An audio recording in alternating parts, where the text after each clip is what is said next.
El procedimiento judicial que involucra a Diddy ha sido un tema recurrente en las noticias, destacando en múltiples ocasiones su comportamiento polémico y su falta de respeto hacia el sistema judicial. Desde su reacción intempestiva frente a un magistrado durante una audiencia hasta su actitud irrespetuosa en el caso de acoso sexual de 2017 con su chef privado, las apariciones de Diddy en los tribunales han revelado un patrón de arrogancia y negación. Suscríbete si te enteraste de este escándalo. Uno de los primeros eventos notables tuvo lugar durante un juicio por un tiroteo en un club nocturno. El 16 de abril de 1999, Diddy fue arrestado acusado de un delito grave tras haber agredido, junto con dos de sus guardaespaldas, al ejecutivo de Interscope Records, Steve Stoute. Según declaró Stoute en una entrevista con Los Angeles Times, Diddy irrumpió en su oficina y lo agredió violentamente. Estaba en medio de una reunión, y de repente, me encontré en el suelo, siendo pateado y golpeado por Puff y su equipo. Uno de ellos tomó una silla y me la arrojó.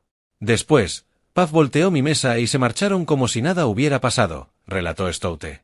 Finalmente, Diddy se declaró culpable de un cargo menor de acoso y realizó un pago de $1 millón a Stoute por los denominados gastos de gestión. Ese mismo año, Diddy estuvo involucrado en otro incidente perturbador que tuvo lugar en un club de Manhattan, donde asistía acompañado de su entonces pareja, Jennifer López. Diddy y su guardaespaldas, Anthony Wolf Jones, supuestamente tuvieron un enfrentamiento con el rapero Moses Inebarrow, lo que culminó en un tiroteo que dejó a 3 personas heridas, entre ellas Natania Rubin, quien siempre sostuvo que Diddy fue uno de los hombres que dispararon. Después de una persecución policial, Diddy, López y Barrow fueron arrestados brevemente. Durante el juicio, Diddy declaró ante el jurado que disparó en defensa propia, alegando que creyó que le estaban disparando. El caso atrajo una gran atención mediática, y la actitud de Diddy en la corte fue percibida como inapropiada en varias ocasiones. En momentos críticos del juicio, se le vio sonriendo e incluso riéndose, lo que muchos consideraron una falta de respeto ante la gravedad de las acusaciones. Su comportamiento aparentemente despreocupado restó seriedad a las acusaciones, y solo Barrow fue finalmente condenado a 9 años de prisión por cargos relacionados con la posesión ilegal de un arma. Otro incidente notable tuvo lugar en 2001, cuando Roger Mead, un presentador de televisión en Michigan, presentó una demanda contra Diddy, acusándolo de agresión durante una entrevista realizada en 1999. Según Mead, la situación se tornó tensa cuando, en el transcurso de la entrevista, le preguntó a Diddy sobre su posible relación con el asesinato de su compañero rapero Notorious B.I.G., cuyo nombre real era Christopher Wallace. Wallace había sido asesinado en un tiroteo en Los Ángeles en 1997, solo 6 meses después de la muerte de Tupac Shakur, y en ese momento los rumores sobre la rivalidad entre las costas este y oeste del rap habían alcanzado su punto álgido. Tras la pregunta, los representantes de Diddy exigieron la cinta de la entrevista, y al negarse Mead a entregarla, la situación escaló. Mead alegó que el equipo de Diddy lo agredió físicamente y le quitó la cinta por la fuerza. Esta demanda puso en duda el temperamento de Diddy y su inclinación a usar la intimidación para proteger su imagen pública. Aunque los portavoces de Diddy negaron las acusaciones, el incidente contribuyó a reforzar la percepción negativa de su conducta, tanto en los tribunales como en otras controversias públicas. Un caso especialmente grave ocurrió en 2003, cuando una mujer, bajo el seudónimo de Jane Doe, presentó una demanda alegando que Diddy, su socio productor, y un tercer hombre la agredieron sexualmente cuando tenía 17 años. Según la demanda, el socio productor la conoció en Detroit, Michigan, y la llevó en un jet privado al estudio de Diddy en Nueva York, donde la drogó y embriagó hasta el punto de que no podía consentir. Las acusaciones causaron conmoción tanto en los medios como en la opinión pública, especialmente porque Diddy estaba en la cúspide de su fama, conocido por su música, sus proyectos de moda y su estatus de celebridad. Diddy negó categóricamente las acusaciones, calificándolas como un intento de extorsión, y su actitud despectiva durante el desarrollo del caso fue duramente criticada. A pesar de la gravedad del asunto, Diddy pareció minimizar la importancia de las acusaciones, lo que incrementó las críticas hacia su comportamiento. En un comunicado publicado en Instagram, Diddy afirmó: «He permanecido en silencio mientras la gente intenta asesinar mi carácter, destruir mi reputación y mi legado. Quiero ser claro, no he cometido ninguna de las terribles acciones de las que se me acusa. Lucharé por mi reputación, mi familia y la verdad». Otro incidente ocurrió el mismo año, cuando un antiguo ejecutivo de Bad Boy Entertainment, la exitosa discográfica fundada por Diddy en 1993, lo demandó por $25 millones. En su demanda, el ejecutivo alegó que en 1996 Diddy lo intimidó con un bate de béisbol para obligarlo a ceder sus derechos sobre las acciones de la compañía. Aunque los abogados de Diddy calificaron la demanda como una invención absoluta, Este caso se sumó a la larga lista de controversias que envolvieron a Didi durante esos años, consolidando la percepción pública de su comportamiento agresivo y despreciativo frente a la justicia y los conflictos legales. Uno de los episodios más relevantes en la larga lista de controversias legales que rodean a Didi ocurrió cuando un ejecutivo de Bad Boy Music lo demandó en 2007 por discriminación por edad. Este caso es solo una pieza más en un historial de conflictos legales que han perfilado la imagen pública del rapero. A esta demanda se sumó otro incidente, presentado por Gerard Rechnitzer, quien acusó a Didi de haberlo golpeado tras una noche de fiesta en un club de Hollywood. Según Rechnitzer, la agresión ocurrió cuando intentó acercarse a Didi mientras éste mantenía una conversación con su novia. El abogado de Didi desestimó las acusaciones tachándolas de un intento descarado de un oportunista por aprovecharse de la fama de Didi a través de una mentira, dejando claro su postura de que cualquier reclamo legal en su contra no era más que una invención. Finalmente, el caso se resolvió en 2008 mediante un acuerdo confidencial, lo que permitió a Didi evitar mayores complicaciones judiciales. Este tipo de respuestas no solo evidenciaban una tendencia clara a restarle importancia a la gravedad de las acusaciones en su contra, sino que también revelaban la perspectiva de Didi hacia los conflictos legales, a menudo considerándolos como meros intentos de explotar su estatus como figura pública. Para él, cada disputa judicial se presentaba como una conspiración sustentada en falsedades y con la intención de beneficiarse de su éxito y posición. Un ejemplo notable de esta actitud tuvo lugar en 2010, cuando Francesca Espero, una ejecutiva de Bad Boy Records, presentó una demanda por $12 millones en contra de Didi. En su demanda, Espero alegó despido improcedente y discriminación por edad, argumentando que su salida de la compañía estuvo motivada por factores que iban más allá de lo estrictamente laboral. Espero, quien en ese momento tenía 51 años, afirmó que su despido fue consecuencia directa de su edad y de una discapacidad que surgió tras una operación de cadera realizada en 2008. Según sus declaraciones, la intervención quirúrgica impactó negativamente su capacidad de trabajo, lo que deterioró su relación laboral con Didi. Conforme pasaban los años, y a medida que su edad se hacía más evidente, sostuvo que Didi comenzó a percibirla como menos valiosa dentro de la empresa, priorizando en cambio a empleados más jóvenes y dinámicos. Esto generó un ambiente de trabajo cada vez más hostil, que eventualmente culminó en su despido. A pesar de lo serias que eran estas acusaciones, el equipo legal de Didi no tardó en desacreditar la demanda, calificándola como otro intento más de sacar provecho de su fama y riqueza. Como muchos otros casos similares, esta controversia no llegó a los tribunales, ya que en 2011 se resolvió a través de un acuerdo confidencial entre las partes. Esta resolución evitó la exposición pública de detalles adicionales sobre las políticas y prácticas de gestión dentro de Bad Boy Records, lo que contribuyó a mantener en la sombra cualquier posible implicación negativa respecto al ambiente laboral de la compañía. En 2017, Didi se vio envuelto en un nuevo y controvertido episodio legal, enfrentando acusaciones mucho más graves cuando su exchef personal, Cindy Rueda, lo demandó por acoso sexual. Esta demanda no solo sacudió la opinión pública, sino que también detalló una serie de incidentes ocurridos en 2015 que, según Rueda, contribuyeron a crear un ambiente de trabajo profundamente hostil y tóxico. En su relato, Rueda describió cómo en varias ocasiones se vio obligada a servir el desayuno mientras Didi mantenía relaciones sexuales a plena vista, una situación que ella calificó como degradante y humillante, añadiendo una capa de incomodidad y estrés a su entorno laboral cotidiano. Además, Rueda alegó que no solo Didi, sino también otros superiores dentro de la estructura jerárquica de la casa, realizaron comentarios sexualmente inapropiados sobre su apariencia física. En particular, se refirió a observaciones despectivas y de carácter sexual sobre el tamaño de sus labios, lo que intensificó el ambiente de acoso y contribuyó a la sensación de inseguridad e incomodidad que experimentaba en su trabajo.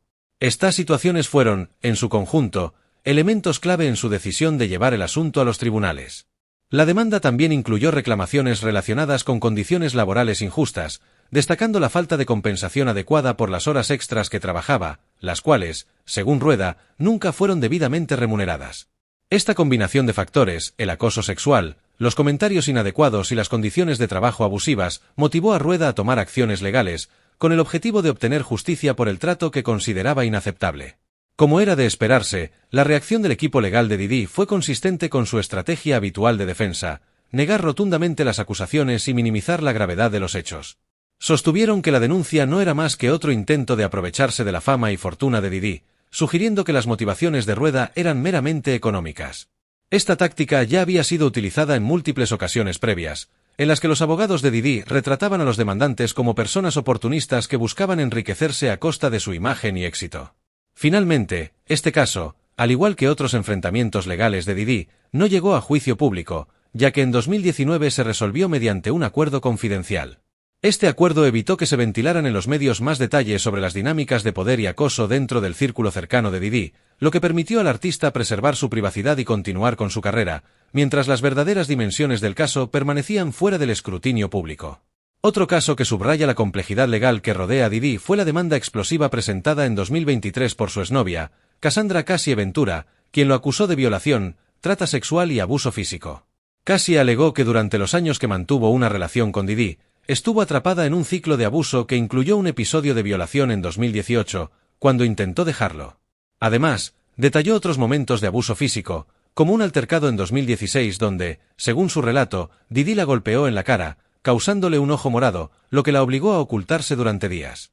Cassie también afirmó que Didí la forzaba a participar en actos sexuales con trabajadoras sexuales bajo la influencia de drogas como éxtasis y cocaína. Un día después de que la demanda fue presentada, ambas partes llegaron a un acuerdo por una suma no revelada, lo que puso fin al proceso judicial. Aunque Didí mantuvo su inocencia, argumentando que el acuerdo no implicaba ninguna admisión de culpabilidad, el caso lanzó una nueva ola de controversias en torno a su figura pública. En los meses posteriores a la resolución del caso, nuevas acusaciones surgieron, incluyendo un allanamiento por parte del Departamento de Seguridad Nacional de Estados Unidos en marzo de 2024. Además, en mayo de ese año, un canal de noticias difundió un vídeo de un altercado entre Didí y Cassie ocurrido en 2016, en el que se veía al rapero persiguiéndola por un pasillo y derribándola al suelo, lo que reafirmó las acusaciones de violencia física que ya habían sido presentadas. Según la denuncia, mientras Cassie Ventura yacía en el suelo sin poder moverse, Didí la agredió violentamente al patearla varias veces. No contento con esto, tomó sus pertenencias, incluyendo su bolso y maleta, y luego la pateó nuevamente. Acto seguido, la levantó y trató de arrastrarla de regreso a su habitación del hotel, pero tras un forcejeo, la soltó y se sentó en una silla. Posteriormente, según lo mostrado en el vídeo, Didí tomó un objeto de una mesa. La demanda continúa detallando que, después de que Cassie finalmente logró quedarse dormida, intentó escapar de la habitación mientras él seguía durmiendo, pero al abrir la puerta, Didí despertó abruptamente y comenzó a gritarle. En un arrebato de furia, la persiguió por el pasillo del hotel lanzándole jarrones de cristal, mientras ella corría desesperadamente hacia el ascensor.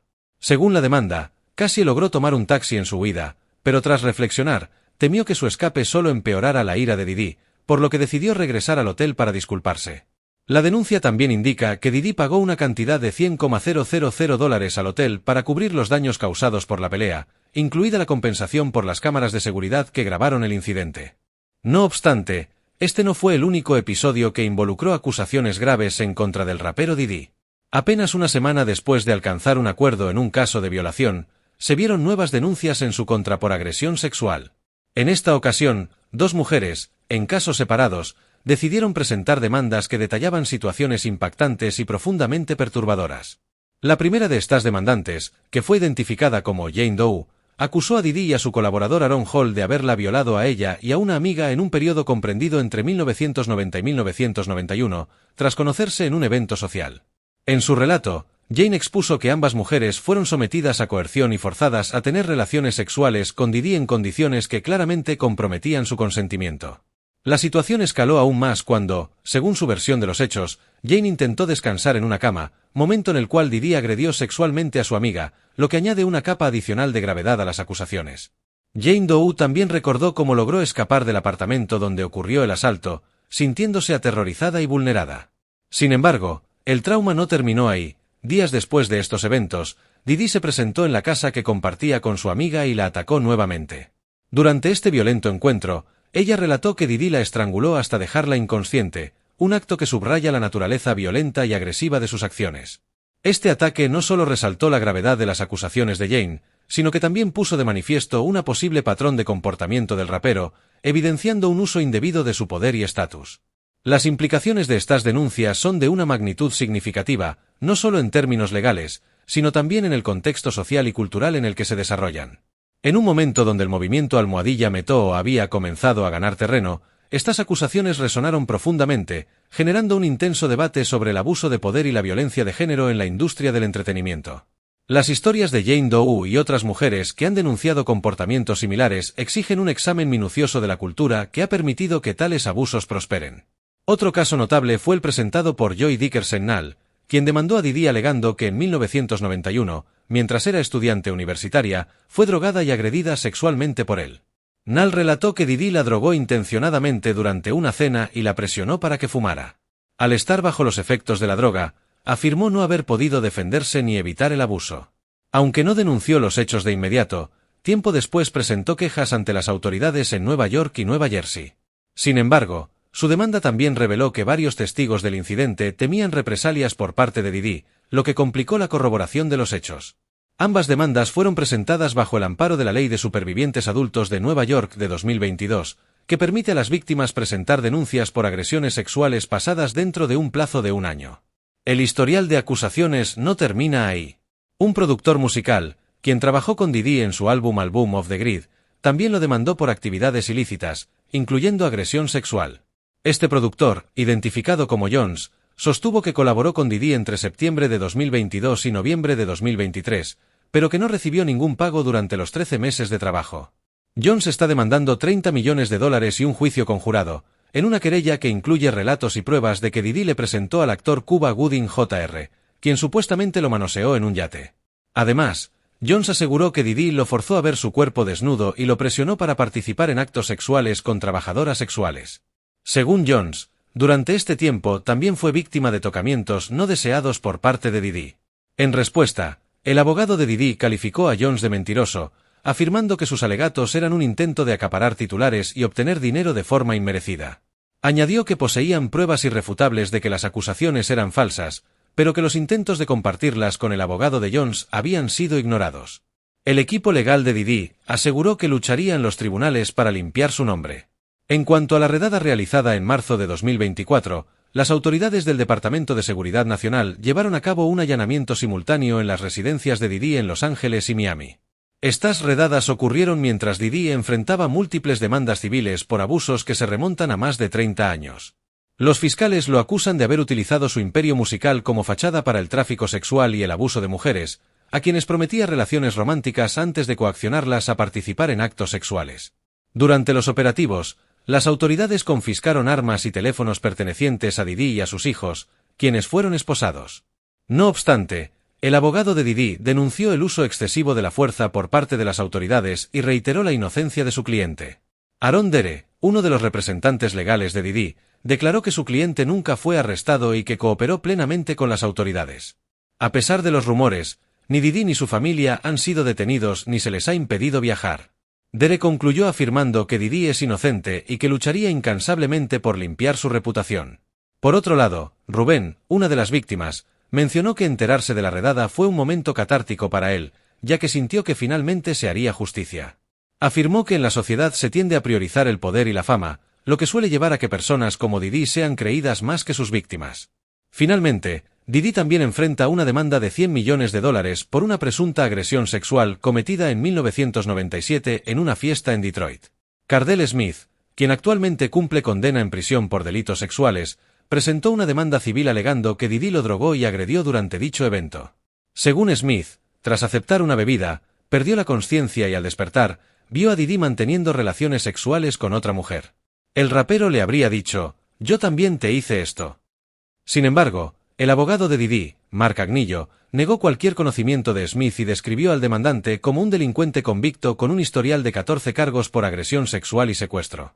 Por otro lado, Rubén, una de las víctimas involucradas en este tumultuoso caso, expresó que enterarse de la redada fue un momento catártico para él. Para Rubén, esa noticia representó la esperanza de que finalmente se haría justicia, un anhelo que había cargado durante años. En su declaración, afirmó que en la sociedad contemporánea se tiende a priorizar el poder y la fama, lo que con frecuencia lleva a que figuras influyentes como Didi sean creídas con más facilidad que sus propias víctimas. Este fenómeno, según Rubén, refleja una profunda inequidad en la forma en que se perciben y se tratan las denuncias de abuso, lo que puede dejar a muchas personas en una situación de desamparo y desconfianza en el sistema judicial. En adición a estas acusaciones, Didi también se enfrenta a una demanda por un asombroso monto de $100 millones relacionada con una presunta agresión sexual que habría cometido en 1997 durante una fiesta en Detroit. El demandante, Cardell Smith, quien actualmente se encuentra cumpliendo condena en prisión por delitos sexuales, ha presentado una demanda civil en la que alega que Didi lo drogó y agredió durante dicho evento. Según la versión de Smith, después de aceptar una bebida que le fue ofrecida, perdió la conciencia y, al despertar, se encontró con una escena perturbadora. Didi estaba manteniendo relaciones sexuales con otra mujer, lo que lo dejó completamente desorientado y aturdido. En medio de esta confusión y horror, Smith sostiene que el rapero se dirigió a él y le dijo: «Yo también te hice esto», una declaración que, si es cierta, añadiría una capa de implicación y culpabilidad a la conducta de Didi en ese momento. La gravedad de las acusaciones de Smith, que van más allá de una simple agresión, plantea serias cuestiones sobre el comportamiento de Didi y su uso indebido del poder que su estatus le otorgaba. Sin embargo, la defensa de Didi no se hizo esperar. Su abogado, Mark Agnillo, negó cualquier conocimiento de Smith y se apresuró a describir al demandante como un delincuente convicto con un largo historial de 14 cargos por agresión sexual y secuestro. Este enfoque defensivo no solo intenta desacreditar a Smith, sino que también busca desviar la atención de las acusaciones serias que enfrenta Didi, reafirmando así la narrativa que ha mantenido a lo largo de su carrera, la de una figura injustamente atacada por aquellos que buscan aprovecharse de su fama. Suscríbete si te enteraste de este escándalo y deja tus comentarios.